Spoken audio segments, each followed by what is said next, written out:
the people fighting each other over stupid shit, then you're not going to take the time to sit back. I compare those people, you know, what's really going on. I use the analogy of a magician. They're trying to tell you, look what's in the left hand, but what the real shit is in the right hand. Yeah. So by doing all this shit and causing all these problems, you're not going to go back and look at the shit that he's pushing through, his agendas. He just cut taxes to the fucking richest people, that the billionaires and corporations, which he said he wasn't going to do. He's gone back on everything. So if he could just get people fuck you and getting people to hate each other and keep this country, it's the United States of America. When the fuck, how did we become united as a country? Like, I think a lot of these countries right now who may pose a threat or whatever, they're seeing what the fuck's going on, and they're like, yo, this country's never been more fucking divided. It's the divided chaotic states of America, not the United States of America. Well, what he's doing with these rallies is he's getting people excited about being a part of a team, and a team that's winning. You know, like, we're the team that's kicking ass, and this is team fake news over there. You tell them to go fuck themselves. And everybody gets, yeah. He's consolidating his support. And it doesn't have to make sense. And especially it doesn't have to make sense with the people that are going to these rallies, because they're not smart people in the first place. Yeah. They're people that are easily led. But that's the same thing with people that would go to the rallies for Hillary Clinton, or people that go to the rallies for almost all these people. A giant chunk of them are they're just lemmings. They don't know what to do. I do have to admit one thing, and that was when fucking Hillary Clinton was losing, and the faces of the crying people who were like fucking losing their shit when Trump won. I was like, I'm sorry, but like, funny. Fucking dude, if that's the fucking truth of your existence, that you put every fucking ounce of your shit into this fucking corrupt ass politician, whether it's fucking Hillary Clinton or fucking Bernie Sanders or any of them, I feel fucking sorry for you. I was laughing at those people when she lost and they were losing their shit on TV. Like, they were just fucking stunned. And I'm like, because you don't realize I travel through America, and people may be progressive on the outskirts, but go into the middle of this motherfucker and see what you got. And that's the motherfuckers that voted for that dude. Yeah, well, there was also people realized that she was corrupt. I mean, he did a good job of calling her corrupt Hillary. Absolutely. And he just kept the mantra was going. He loves mantras, and he pushes those fucking, but Lion they just Ted. had, yeah, corrupt he's got some Hillary, good ones, Crazy man. Bernie. Yeah. I mean, he's a good manipulator in that sense.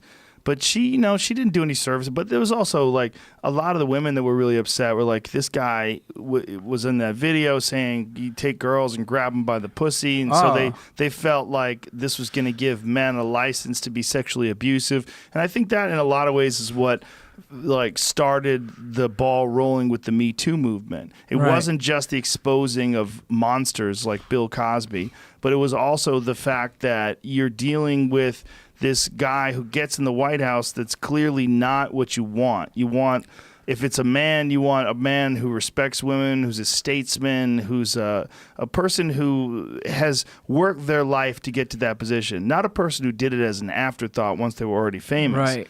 See, like, the difference between a guy like Obama is he's probably measured his words ever since he was in college, because he was hoping one day he would be president.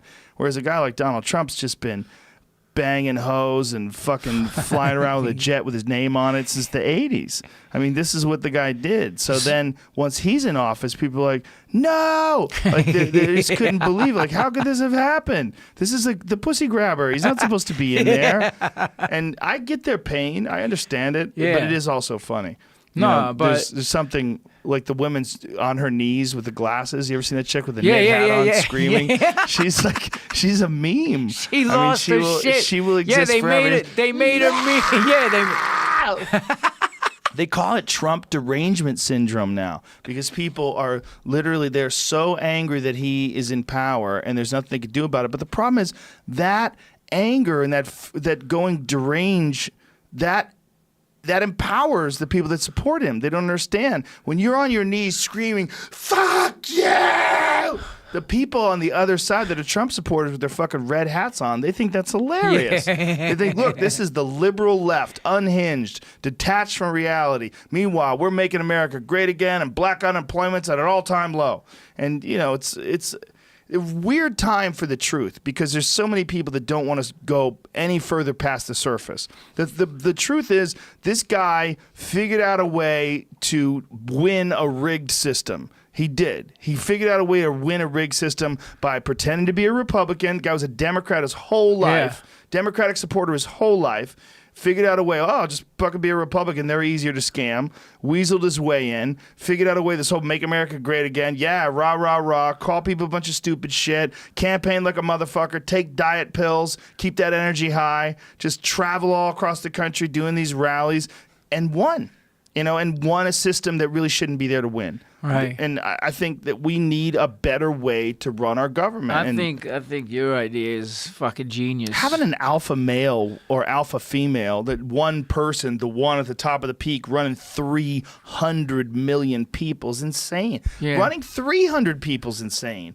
You get 300 people, one person running shit, Yeah. you're going to have disagreements. You're going to have people that are upset that this one person gets to dictate for the next 4 to 8 years the path of everyone in this group and your financial future, your health care, your all these, how much taxes you pay, all depending on what dipshit wins the popularity contest. That's outrageous. Yeah. It's an archaic way of handling things.